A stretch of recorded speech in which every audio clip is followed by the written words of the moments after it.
Under my leadership, there was no inflation. We had the greatest economy in the history of the world.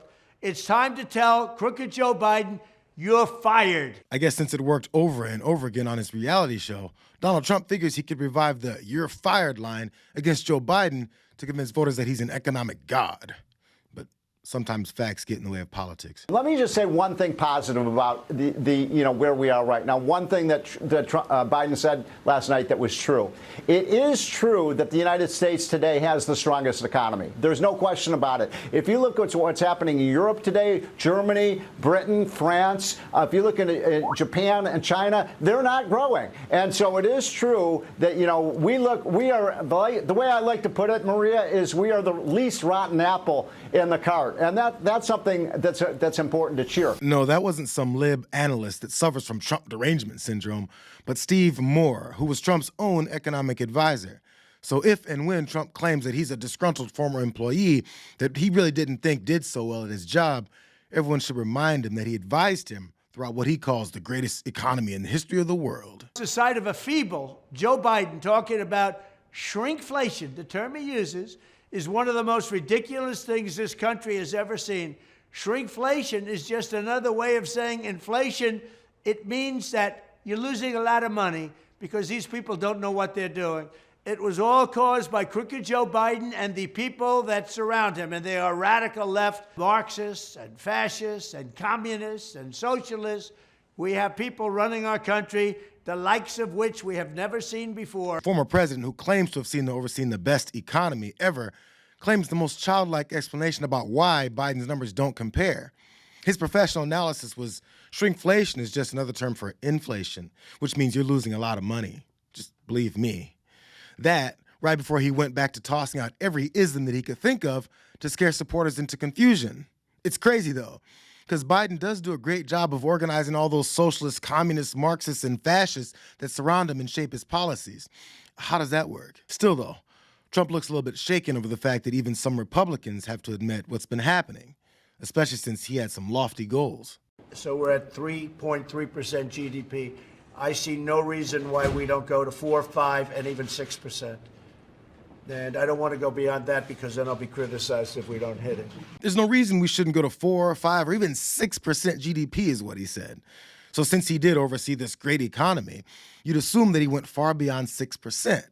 But you'd be wrong because Bloomberg pointed out that GDP growth under Trump was the worst. And since Trump has been claiming this perfection, The Independent also reported early on in Biden's term that economic growth under Trump was the worst since President Hoover, who was in the White House from 1929 to 1933, which was the period of the Wall Street crash and the onset of the Depression. But the radical lib media must not report that enough for Trump and Republicans in general to abandon their age-old claims of being amazing on the economy.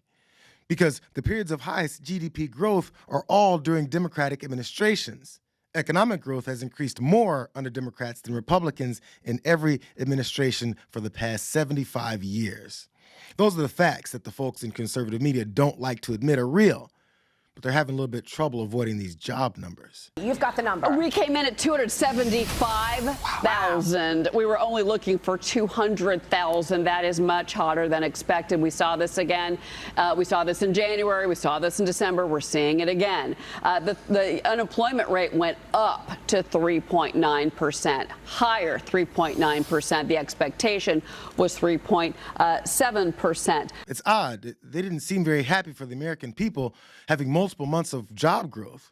It's almost like their desire to see Trump back in office outweighs their America First slogans. I also want to say real quick, I was going through these government numbers, and it's not just at the federal level that we saw job increases in this report, but also at the local level as well. And I think that that's interesting. You know, education was another component in that government number, but that's a 52,000 jump. Look, you know, and then the social services jobs. This is government money. This is stimulus money. This isn't true job growth, and I don't like that, but that's just me.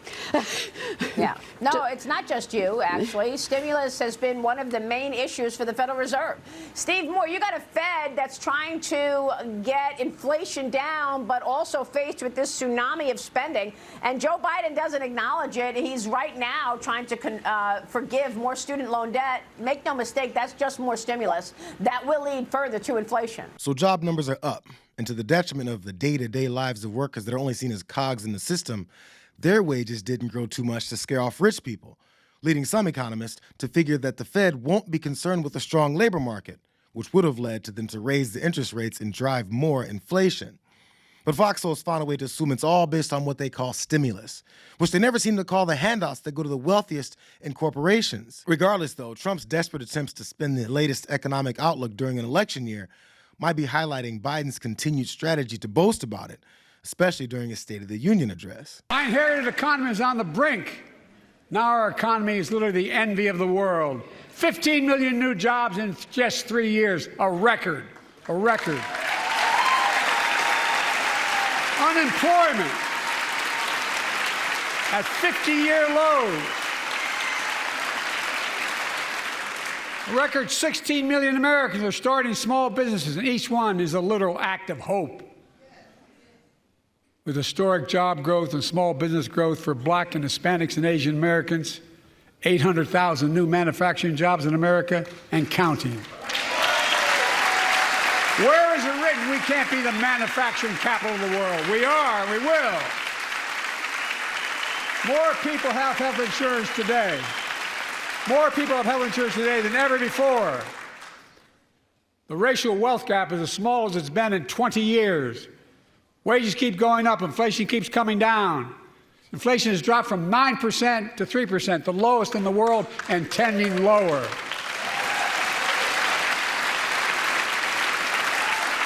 The landing is and will be soft. And now, instead of importing foreign products and exporting American jobs, we're exporting American products and creating American jobs. Right here in America, where they belong.